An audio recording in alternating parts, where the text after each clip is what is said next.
All right. 2 podcasts in 1 week. Episode 8, 2 Bald Bastards. How's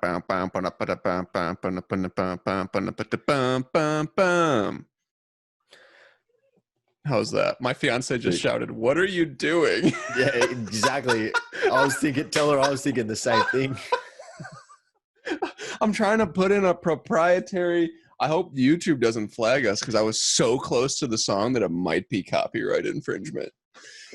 That was very creative. I like that. We're gonna have to give credit to what we're gonna have to buy the rights to that song for 89 cents. Well, credit where credit's due. You did come up with our idea to do the 7 Principles series, which we just wrapped up, and that was cool, dude. I enjoyed that. I think that was important because we get to put our sort of stamp on some of those ideas and how we implement those. And for me, it was just a good reminder that you have to, you got to back up your own bullshit and you got to practice what you preach. And so that was cool. There's about 6 hours there of stuff. We get on some tangents and all that, but there's some good stuff there for people to listen to. So that was a lot of fun. Yeah, no, it was a good exercise for me, just to go back and take a look at those principles. And even if at this point in my career, I sound like an old seasoned vet, but even if in this point in my career, I'm doing those things very subconsciously, right? Consciously or unconsciously competent. I'm still, it's still worth it to go back and look at things. And, I'll be the first one to admit that that's not the most exciting topic for a listenership. But, if you're building a fucking house, you got to have a strong foundation. And I think now what we have the opportunity to do as a podcast is start to get into some of the topics that maybe are a little more sexy, maybe people want to know more about. But we had to go through those episodes 1 to 6 as kind of that reference point, because now, we're in good shape. The world is our oyster, Chris. We can do whatever the hell we want. That's the beauty of the internet, I think, isn't it? 2 men with microphones and webcams. God, what couldn't you do? Well, yeah, 2 bald, handsome, in shape men with webcams and microphones. That's just, the possibilities are endless. Yeah, and I had my first green day in Whoop yesterday in a while, so I should be fired up and ready to go. I'm back in the yellow today, but man, things are looking up. We can't perform on a yellow day, dude. What are you gonna have to do? You got to go get 4 more hours of sleep. You got to take a nap. That's why I hated the Whoop, man. I'd literally make life decisions because I was so obsessed with having a green day. I'd be like, can't drink this glass of wine with my fiance. Want to have a green day tomorrow. I'm like, 10 o'clock, feeling it, but got to get 8 hours of sleep. I put that thing away and I've never been happier. It's just whatever floats your boat. But I read the book, what is it, Unplugged by Brian McKenzie. And there's some other guy who did it too. I think it was Dr. Andy Galpin. Yep. And once I read that, I put the Whoop away. I was like, I can fucking wake up and tell if I have a shit day or a good day. And even if I wake up and I feel good and I have a shit day, that's life, man. So not a huge fan of the Whoop. And I know it's super duper popular right now. And I can understand it because people are starving for tangible data in the healthcare field. And it's like, okay, hey, come see me. That's a hole that I fill in your heart as well by giving you something measurable. But, yeah, fuck the Whoop. Yeah, the other thing it is super duper expensive. Yeah, I bought it when it wasn't monthly subscription. All right. So I was pinching pennies to find this thing. I don't know if have we talked about this on this? Yeah, before? I think you said it was $500 or something, right? Yeah, it was ridiculous. I was like, Sam Dancer's got it. I need one because I'm obviously the same level of athletics as Sam Dancer. Yeah, there's still, I think it's $30 Australian here at the moment. You buy it up front with a chunk where you don't have to pay for a little while, and then they hit you after that. And it's expensive. It's clever marketing. I got to give, as as the world's biggest fan of free market capitalism, I fucking love it. Like, I'm a huge fan of the fact that they're able to make a lot of money doing it, because it means they're providing something with a lot of value. But yeah, not for me. Yeah. What was interesting was I had an incredible run with it during that period when we were more in lockdown. So, there was just a lot less going on. The world was slowed down, was getting more time sleeping, wasn't exercising as much. So maybe that's interesting because there was less stress on the body. I'm not sure. But definitely sleeping more and feeling more recovered, and it was getting a really nice run through there in the Whoop data.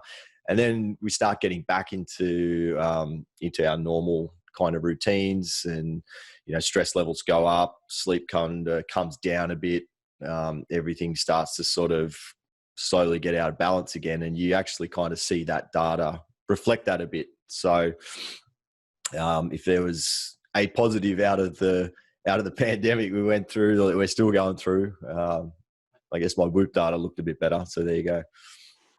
There you go. You can hang your hat on the fact that you whooped way better. So speaking of which, right, you're getting a lot better at the segues. Like the segue? Yeah. You're getting a lot better at it. I felt like I had to really pull most of the segue weight, like the first 3 or 4 episodes, but now I feel like you're my equal in segues. So nice work. Thank you. It kind of depends, how much coffee I've had at 6 o'clock in the morning. Luckily I had quite a large caveman coffee kettlebell mug this morning. Yeah, that's 32 kilos, dude. It's a lot of coffee. Yeah. That's 2 pood. Yes. You got 2 poods of coffee in there, man. 100%. Yeah. But pretty good segue for a yellow recovery day on your Whoop. Thank you. Yeah. Just wait and see what I pull on a green day.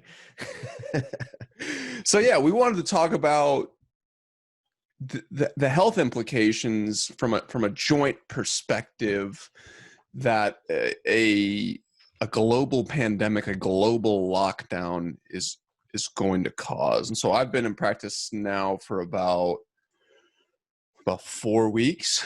4 weeks I've been ready to go, and I've had a bunch of people, call and text me even during the times that I was closed. And so, I personally have a pretty strong understanding of where people are at from a joint health standpoint due to the pandemic. I don't know how many folks you're seeing. I think you're open, right? Yeah. I've been open now for about the same amount of time. Okay. I think it may be about a week before you, but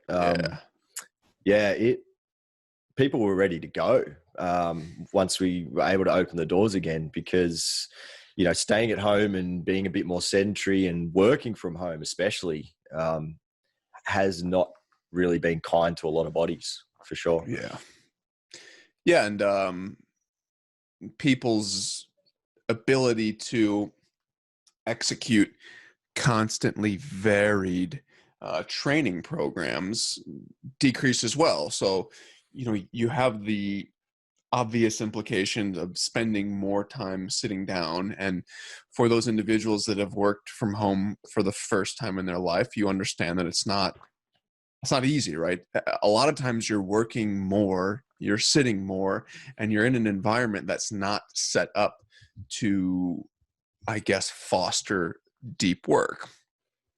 And then you have a significant decrease in the variety of equipment that you can use to work out. So you're sitting down all day, and then what are you going to do? You're going to do a lot of fucking body weight squats. You're going to do a lot of fucking push-ups. If you're lucky to have a pull-up bar or some mechanism to do pull-ups on, you're doing a lot of pull-ups. You're probably not doing a lot of deadlifts, right? You're probably not doing a lot of, what would that be, open chain pulling. So things like rows, both from a horizontal standpoint and a vertical standpoint. You're probably not doing a lot of open chain pressing, right? And I think I'm getting the chains right. So you're doing a lot of closed chain gymnastics movements. You're not doing a lot of, the stuff that you need to do to keep your joints healthy from a training perspective. And then you have the emotional implications of, I'm bored. What am I going to do? Well, I might as well just work out again. So it was a really, really destructive time for people's joints. Obviously, it's a destructive time for people's minds as well, which, you know, we could probably do a whole other podcast on if we were qualified joint health professionals. But yeah, you have a lot of overload happening in this pandemic, in this lockdown. And as we know, when load exceeds capacity, pain. Yeah, I think there was a lot of a lack of the non-exercise movement as well. So that neat type of stuff throughout the day. You know, for me personally, doing a lot of the university classes from home, so sitting pretty much right here at the computer, sometimes for 7 hours straight, just back-to-back Zoom classes. You don't have that break where you're getting up and physically moving to another location. So we'd normally be going to another lecture hall or another tutorial room or something, and you actually clock up a fair bit of distance around the campus without really thinking about it. I suppose you just moving around, but all of that was gone.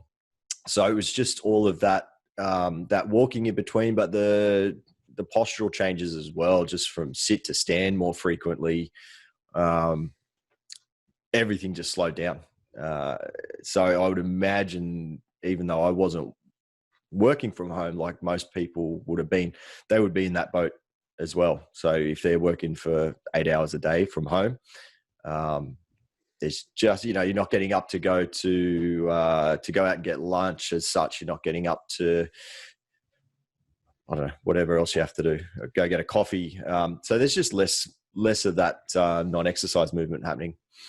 Yeah, you're not locomoting, right? You're not doing the most basic human movement, which is moving from point A to point B, right? Like the most simple definition of work is taking mass and moving it from point A to point B in a forcible nature, which is just walking. So you have postural deficits, you've got decreases to NEAT, you've got decreases in the ability for you to vary up your training. You know, what have you seen a higher percentage of from like a specific case standpoint since the pandemic?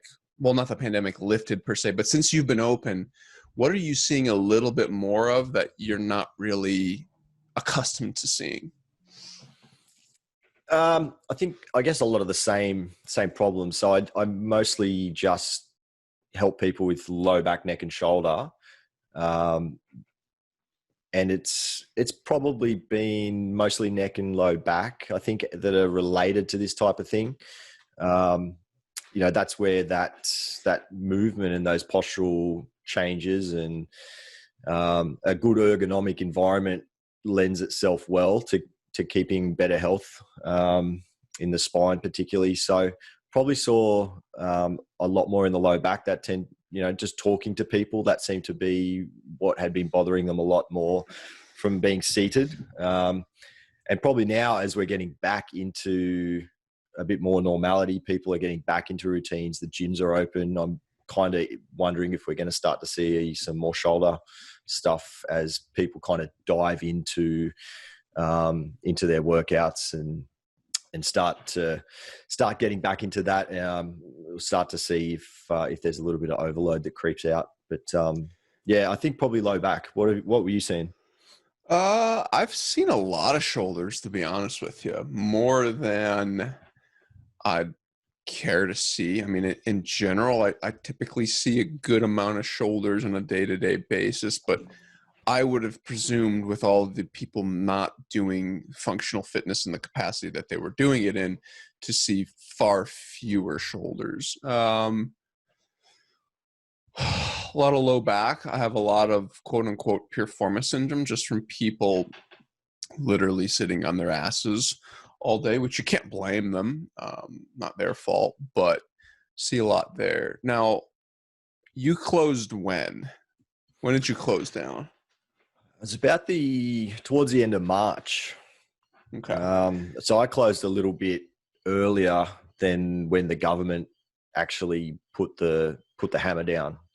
That was just a personal choice, I think, because it was getting a bit sketchy. But yeah, it was around about the end of March that everything really took off. Then you opened up again at the end of May. So like what, 2 months? Yeah, it was a little bit less than that, but yeah, it was probably about a solid 5 weeks. 5 weeks. Okay. So I guess my question for you, and this is one of like genuine curiosity and something that I've been trying to sort through too. Do you think 5 weeks of the types of loads that people were under in the lockdown is enough time to actually rebuild or build up significant amounts of adhesion? Very individualized, I think. It's going to be dictated a lot on that person in terms of their stage of life, the stage of health in their joints and in their spine. So do they have already some degeneration in there? But yeah, I think so. I think for sure, from what I've seen, we've been able to take some people that have had fairly clean tests prior to that, and then seen that regress on the other side of it. So yeah, for sure. I think that can happen. Yeah, it's one of those things where I agree with you. It's 100% dependent on people's metabolic health and their structural health. So, you know, are you eating well? Are you exercising well? Are you sleeping well? And, you know, does your joint have any structural deficits? So arthritis, joint tears, things like that. All of those things will increase the rate at which you will reform muscle adhesion. And what I found was typically the healthier individuals didn't need to be tuned up as much as the unhealthier individuals. I mean, I had people come in once, you know, after the pandemic or after the lockdown lifted, and it was just like, boom, one treatment, and they were back to what they were. I've had a couple people where I've had to do a couple more, but most of the individuals that I have are actually coming in for different cases, right, related to the lockdown. So I had a lot of, you know, shoulder people come in for low back. I had a lot of low back people come in for shoulder. I have a couple, you know, ankle people, where I usually have maybe one lower extremity case that's active at a time. Like, it's very, very rare for me. It's usually maybe 1 foot ankle and 1 knee. I've had a couple more ankles than usual, just because I think people then started to run a little bit more. So, you know, it's your routine gets thrown off and you're forced to do different things, and that's going to load your tissues in a different way. Yeah, I did a Zoom call with my buddy Ben, who owns a CrossFit affiliate, and he asked me to jump on there with some of his members and have a chat about some low back stuff, because he'd been getting some questions sort of midway through lockdown, because they were running like a home program for the time. So he was providing workouts, and they were all doing everything remotely. And so that was going really well. But some of the members had sort of flagged that, hey, my low back's actually feeling a bit crap. So we jumped on and had a chat about it, and that was really cool. But I think it was really a combination for them of just being outside of routine, because a lot of them have their ways of managing these things. You know, you get to the gym and there's a certain warm up that they might do, some activation drills. There's, so, you know, there's a way that they like to cool down. There's, I guess, just certain things that are built into that whole routine that manage it well. They then go into the work environment, and then that's set up better for managing, keeping a low back healthy in the sense that it's just, you know, you're not maybe working with a laptop from your couch at home, which is kind of pretty destructive for a spine. So all of these things had kind of been creeping up over the course of a few weeks, and that seemed to be not uncommon.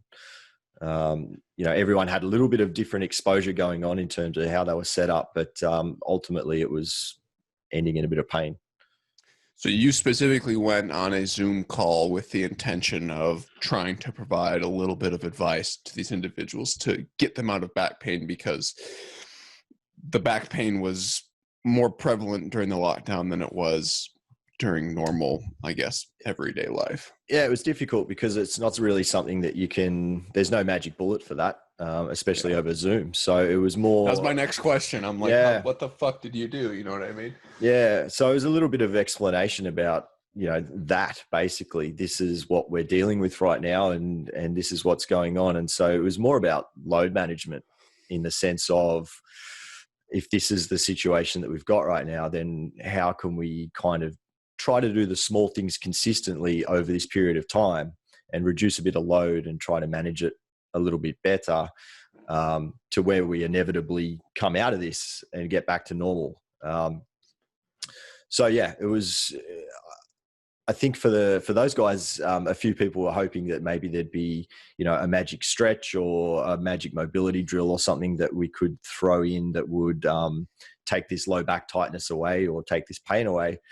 And it's unfortunately that doesn't exist, as we know. It's it's really it's about doing the small things consistently over time. So yeah, it's a tricky one, right? Yeah, it's interesting because, for me in my background, when I look at people having a bit more back pain now than they maybe had in a gym environment, I'm looking at like a movement standpoint. Again, what are you doing more of, and what are you probably doing less of that can contribute to back pain? So, contrary to popular belief, deadlifts can actually be very, very therapeutic for your back, assuming that your back has full range of motion. So if you've got an individual that, you need to essentially balance deadlifts with squats in order to keep the force balance about your hips and lower back equal. And if you remove that deadlift stimulus and then you ramp up that squat stimulus, you're going to get some problems. So that's, that was the main concern for me when I was like, oh shit, I'm not going to be able to go to the gym for a little bit. It's like, I got to find myself a kettlebell, just so I can start balancing out a little bit of that squat stimulus. So you should be, and here's, I guess, your practical tidbit of the week is you should be 1-to-1 squat to deadlift. So if you squat 5 times in a week, you should be deadlifting 5 times in a week, 4 times in a week. I mean, you understand. So it's a 1-to-1 ratio, and most individuals, most CrossFit gyms do not do that. And that's why you find a lot of hip, knee, back pain in those CrossFit gyms, because first of all, it's scary to deadlift. It's scary to have a class of 12 people deadlift. It's difficult from a logistical standpoint to get, 12 barbells loaded and with enough weight. So yeah, you've got to deadlift as much as you squat, and most people did not deadlift as much as they squat during the pandemic, and that's going to cause a whole plethora of lower extremity issues. Yeah, there's a few lucky people out there that have probably got enough equipment at home to get through it. But for most people, we're probably lucky to have a few dumbbells lying around and stuff like that. So whatever else was left out there sold out pretty damn quickly. Yeah, and the smart thing for those individuals to do is to squat less, right? I mean, as crazy as that sounds, you're getting, and I'm not an individual or a physician that's ever wants to tell you to do something less than you want to, but it comes a point where to preserve your joints, you have to mitigate the risk and decrease the load. So if you're somebody that's out there with a 20-kilo kettlebell or dumbbell or something, then you're squatting, you're maybe doing goblet squats once a week, and then you're balancing it out with some single leg Romanian deadlifts. So like, those are the decisions that you have to make when you're faced with a difficult situation, which this pandemic very much is. So the solution to your pandemic pain or whatever it may be is not doing 1 million push-ups and 1 million bodyweight squats and 1 million sit-ups and running around. It's understanding that there has to be a balance that you respect from a movement selection standpoint. And again, that's doing the little things like you mentioned, Chris. Like, that's a load modification, is ensuring that there's balance in your program. So again, you shouldn't be sitting down too long. You should be taking micro breaks. You should be doing this. And then on top of that, with your actual training, you should be setting it up or finding somebody to help you set that up in such a way where the load is decreased. Do you think that's been one of the big factors in the people that you've seen sort of post lockdown, that that change in their training has kind of brought them into your office, or is that been more of a like a postural kind of overload sort of thing? I think it just depends on the individual. The person that has a tendency to log a lot of volume and intensity in the gym is the same person that's going to be more likely to hurt themselves with an overuse injury that stems from the gym. The individual that's not a gym rat is most likely going to be coming into my office because they didn't do enough, right? I mean, exercise is it's medicine. So you can overdose it, you can underdose it, or you can dose it just right. And, you know, the people who underdosed it come in for pain, and the people who overdosed it come in for pain. But that's the value of, sorry, I just got a text message. Yo, my armpit is so bruised. Treating some subscap there. Some subscap there. Yeah. Underdosing and overdosing is poisonous, and it's going to cause pain. And that's what you have to think of your exercise as. And that's why you need an expert to be designing your exercise program, whether it's a doctor or not. But if it's not a doctor, they have to be somebody that has at least a baseline level of joint health knowledge. Yeah, look, hopefully we don't end up in a second kind of phase of this, but who knows how long a vaccine is going to take to come around. They're talking about it could be, next year sometime, maybe longer. We don't know. So chances are that hopefully not, but we could sort of end up in a similar situation again at some stage. What are some things, do you think, with that in mind, if people, wanted to try and be a little bit more prepared this time? Because we weren't expecting any of this. I mean, some people were probably expecting it. That some of the doomsday preppers were fucking ready to go, but they were pumped. Yeah. They're like, fuck yeah, I got a can of beans in the basement. I'm ready to fucking go. Largely, we had no idea, right? You and I were hanging out in early March, and then 2 weeks later, the world shut down. So we sort of knew that this thing was out. It was hovering around, but we didn't know what was next. So, what would you sort of suggest to people now? Is there anything that we can kind of prep for at all in terms of skating through another month or 2 months with a bit better joint health? Yeah, I've had a lot of time to think about this, so I've got a lot of thoughts. First and foremost, right? I mean, first and foremost, get yourself to a location to the best of your means that allows you to have a little bit more space. So somebody like me and I'm in a very, I'm probably in the part in New York City where there's the most space. That's still technically considered New York City. But for me, it's finding a way to get some space for a couple of reasons. First of all, your mental health is going to thank you when you're not crammed into like a 550 square foot apartment. Secondarily, you're going to have a greater opportunity to vary your exercise selection to a higher degree. Number three, you're probably going to have a better setup from an ergonomic standpoint for your actual work. So again, you're talking about somebody using a laptop and sitting on the couch. That's horrible. You've got to have a desk. You've got to have a decent chair. You've got to have a monitor that's set on the right level, and you need space to do that. And we'll get into the specifics of that in a second. But you need space to get outside.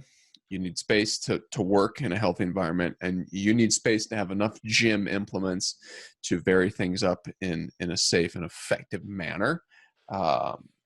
And then number 4 for me is make sure that your program is being written by somebody who understands you and understands your joints and understands everything. So it doesn't have to be me. It doesn't have to be Chris, but you're better off paying a little bit extra. Get somebody to write you a program that's designed specifically for you. Pay a little bit extra and get that done, because without that, right? If you have that program that's a little bit safer, but a little bit more expensive, you're going to save yourself pain and money down the road. So yeah, those would be my 4 things. Get some fucking space, get some one-on-one programming, and yeah, that's how you keep your joints healthy in, I guess, a situation that's similar to this in the future. And it's not just, you shouldn't just apply that to the pandemic either, right? I mean, those are principles that apply anywhere. Like, get yourself a little more space, live more comfortably, accumulate some, exercise equipment at home, and yeah, find somebody to write your program for you so it's safer. Yeah, I think it highlighted how much we rely on certain things. And as soon as that one thing is taken away, it kind of exposed a little bit. For me, I really need, I say need, but I guess I do need, I need to go to the gym that I go to, because I got a back extension machine there that I really like to use for my back. It really helps me feel strong and stable in my lumbar spine. And so I didn't have that for 3 months, and you kind of scramble to try and fill that hole and get that another way. And it's really hard unless you're kind of been prepared for that. So that was a big one. Just relying on some of those luxuries that once they're gone, it's not an easy hole to fill, because chances are there's thousands of other people that are trying to do the same thing. And so we start to see shortages of everything. If you're in Australia, it was shortages of toilet paper. People were fucking fighting over that in the supermarkets, which was incredible. But just the other stuff, the workout gear. I think even as simple as like home office furniture, that all disappeared. And even trying to get that on Facebook Marketplace and anywhere like that sells it secondhand, man, that stuff was just flying out. So, I guess it forces you to think about, what do I need to have if something like this happens again? Because it didn't take too much to kind of shut us down pretty severely. Yeah, it's a crazy thing. It's something we all take for granted, right? Like a gym and shit like that. And at any instant, and I'm not going to lay the blame on anything or anyone, but at any instant when a third party can shut your life down, like, you need to have the tools and the equipment to keep it going to the best of your ability, independent of somebody else, right? Like, you got to take care of yourself. And if that means getting a little doomsday gym in your basement, get a little doomsday gym in your basement. And again, I'm not a fucking prepper. I don't watch the freaking Alex Jones YouTube channel or anything like that. But as soon as Rogue Fitness has kettlebells in stock, you bet your candy ass I'm going to be buying 4 of them, right? Just in case this happens again. And even just for the extra degree of freedom. Like, gosh, say I don't want to go to the gym on a Sunday morning, and it's a beautiful day outside, and I want to work out outside and get all bronzed and oiled up while I sling some kettlebells around. That's what I want to do, right? Yeah, a little sunscreen on the head. We don't want any sunspots. A little sunscreen. But that's it, right? So I guess, and we've talked about this before, but like, my theme in life is living my life with the greatest degree of freedom possible.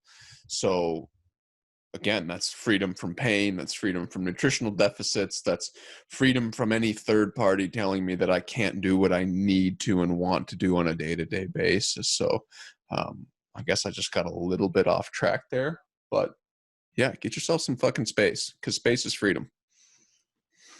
Yeah, we touched on one of the big ones too, which is the workspace, and working particularly from the couch. Even just sitting on the couch in most cases is a fucking disaster for your lower back and your spine in general.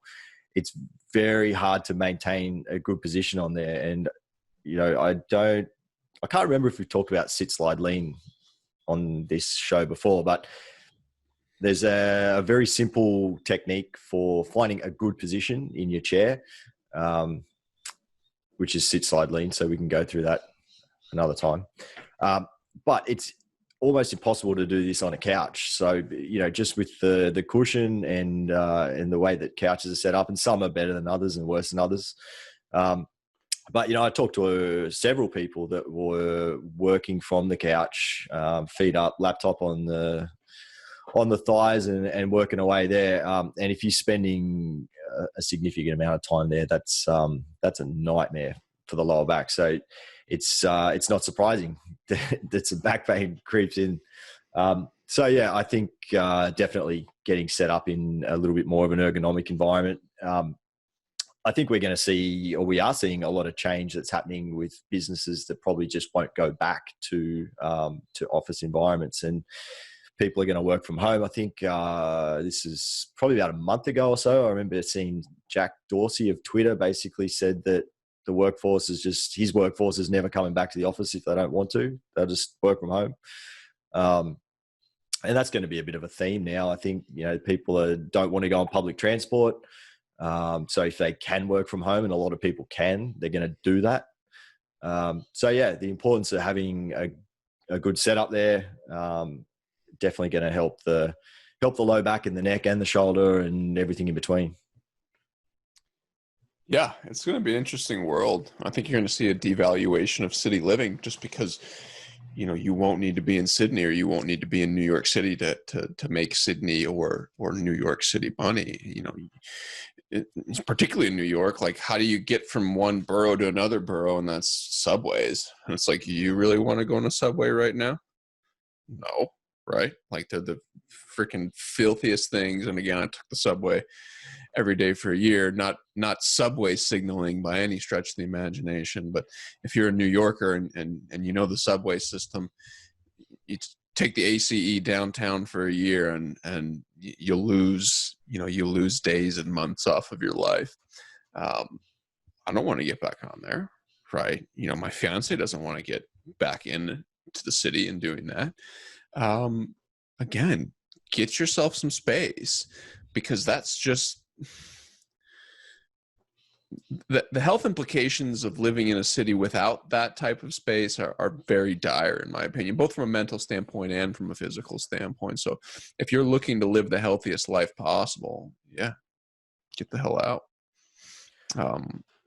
Get space and get your desk set up, and that's going to be your office from now on. So you got to take as much care of that office as, I don't, is there like ergonomic coordinators or shit like that in an office, right? There's got to be like somebody that controls like when you get to take a pee and like what chair you get to use, right? Yeah, it's like I think it's actually a full-time role. In a lot of companies, they have someone that advises and audits all that stuff. Yeah, you've got to be that person then who's taking a look at your own work setup and being like, hey, this is bad, this is good. When you're sitting, you should be high enough such that when you start to type, your forearm is flat on the table. You don't want to be tilted up like this.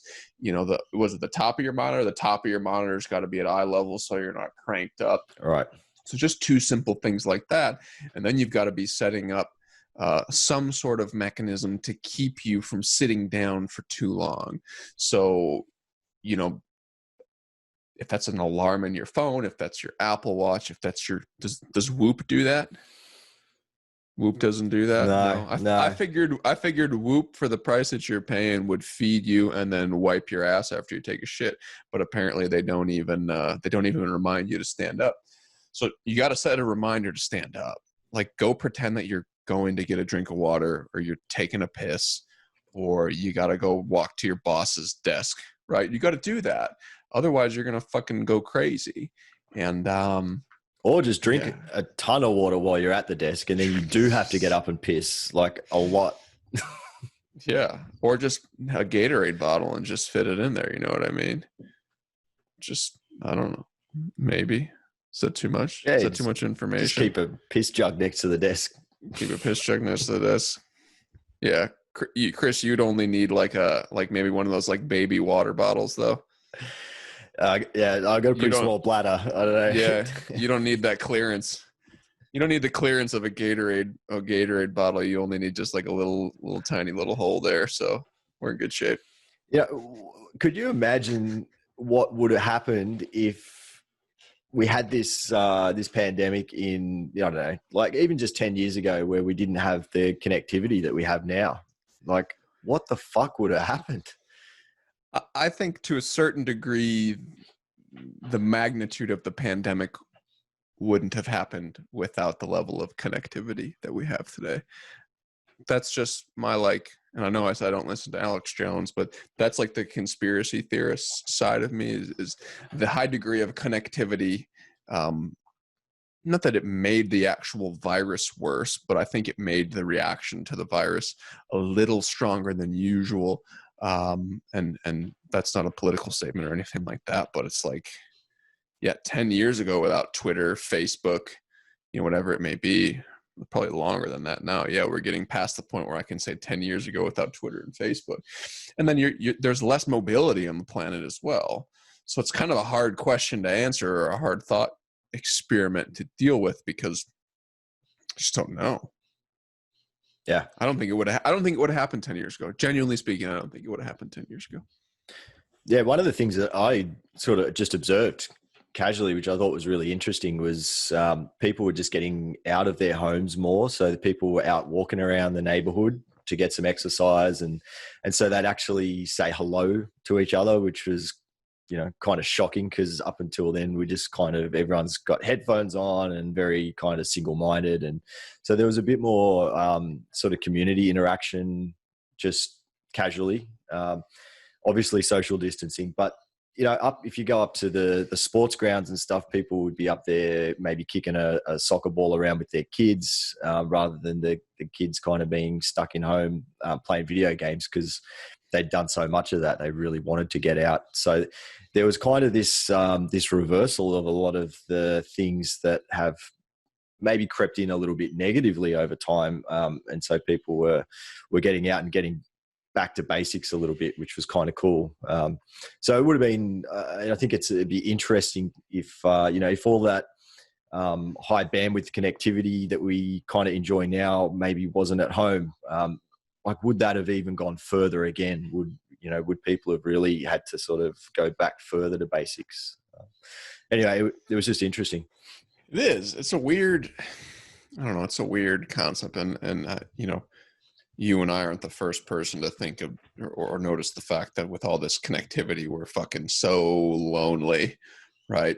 And it's like, really, if you think about it, and there's this wonderful, wonderful book called Tribe by Sebastian Junger, and it's about how in modernity, right, present day, we don't really need anybody else to survive.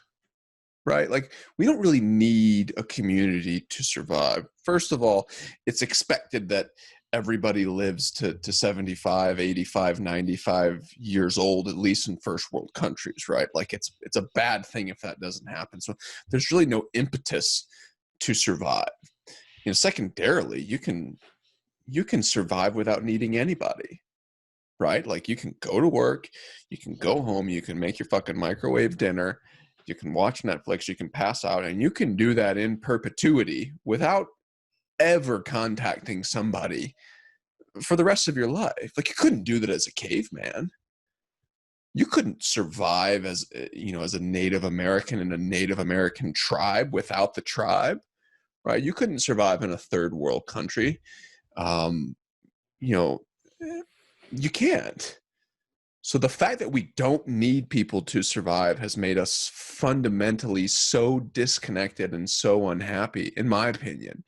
And I think this just kind of exasperated that. Like, not only did we not need people, but you weren't even allowed to need people. It was just you getting fucking Freshly or Fresh Direct or whatever grocery delivery service you had and talking to people on a TV screen. So yeah, I think if there's one positive thing that comes out of this, it's that we should go back to basics and understanding that, our tribe is important, and it's the only way that we're going to truly survive happily moving forward. Yeah, for sure. I agree. Again, I love when I talk again. Yeah.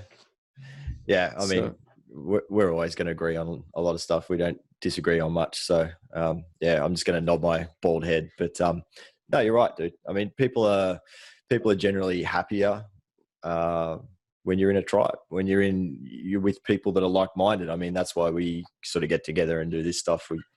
It's and we use the connectivity to do it. But yeah, I think it's nice to have support of other people. It's good to have people in your corner and people that you vibe with and that you share interests with. And, I mean, look at something like CrossFit. That's why that sort of exploded in the way that it did, because that was a very kind of tribal thing, and people found like-minded individuals that, supported each other and got excited about the same stuff. And you see that happen in anything. Like CrossFit's an example of it, but we see it in other stuff. Like ID is another thing, for instance. You get like-minded people that come together and love to do the same stuff and support each other. And, so you can apply that across anything, I suppose. It's good. And the best tribes are the one that inherently, and this goes with CrossFit and this goes with ID, the best tribes are the ones that the activity inherently vets the individuals. So what I mean by that is, like, you develop such a close bond with your CrossFit buddies or whatever it may be, functional fitness buddies. I don't want to say anything stupid that BuzzFeed's going to come down on me for, because it's like you're in a community with individuals that accept that things are difficult and have a strong desire to overcome that difficulty. Now, that test is built into CrossFit, right? Like, you don't go to a CrossFit class without swallowing a little bit of fear. You don't complete a CrossFit workout without swallowing a little bit of discomfort. You don't join ID without the humble notion that what you're doing isn't fucking good enough. And you don't continue to do ID without the understanding this is going to be the most difficult thing that you've ever done. So those are the best groups. You look at like military groups like that. It's like the vetting process is the onboarding process. So you look at like Navy SEAL Hell Week, or I don't know what the hell you got in Australia over there. But that's the best fucking tribe. A sports team, right? It's like you go through preseason together and you've just vetted yourself into a tribe, and the activity reflects on the values that you want within that tribe. So tribes are great, but they have to provide value, right? Like, it's got to be valuable to you. So that's my 2 cents. A lot of 2 cents. I probably put in like maybe 12 to 15 cents today. Yeah, we've added about $12 to $15, I think, over the last 7 hours. So it's a lot of value out there. There's a lot of bullshit in there, but there's some pearls as well. So there you go. Stuff. So let's summarize today. So we're seeing more. Not only we're seeing more postural overload injuries in the neck and the spine. We're seeing some things related to more push-ups, more squats, more running relative to other movements. And, your practical takeaway is to make sure that you've got your setup ergonomically efficient, and you've got some place to do some sort of movement. And if that requires getting the hell out of Dodge, that requires getting the hell out of Dodge. Did I miss anything? No, I think you nailed it. It's the variety that we want to get back to, right? So, and we didn't touch on running per se, but that was definitely something that was a lot more prevalent for people. So a lot more running, because most of us don't have rowing machines and air bikes and stuff like that at home. I don't know if anyone's got a ski erg, but maybe someone does. Some sick fuck out there is like, I love the ski erg. Just loves it so much. But yeah, dude, a lot of people are running again. So that takes a toll, depending on what stage of life that person's at and what's going on with their joints already. So started to see a little bit of that coming in. But yeah, I think getting back to the variety, that's what we need. And not just across exercise, but variety across just all movements and postures in the home and in the office and all that stuff. That's where we need to get back to. So, for sure. So one last thing we want to ask the 4 listeners in the audience is, we're looking to rename the podcast. As much as we joyfully love Two Bald Bastards, it's probably not the best name for a podcast if we're looking to catch a few more listeners. So if you have any ideas, please message, text, email, send a telegram, have the Pony Express let us know, and we'll try to my thing's going off, and we'll try to implement that. Yeah, we probably need to go into a very separate direction. So if you know, two sexy bald bastards, you know, I'd love that, but that's probably still not going to help us too much. So I'm thinking like the joint health jockeys, and then we'll Photoshop 2 jockey outfits onto both of us, and then we'll be riding white stallions into the sunset. Yeah, we actually completely came up with the name out of nowhere because I was chucking a calendar entry into Mike in the Google Calendar, and I was writing it and I'm thinking, oh, what am I going to actually put in this subject line? And I just wrote two bald bastards in lockdown, and it stuck. So it's probably time to move on from that, but there you go. Let us know. All right. So thank you for joining us for another amazing episode.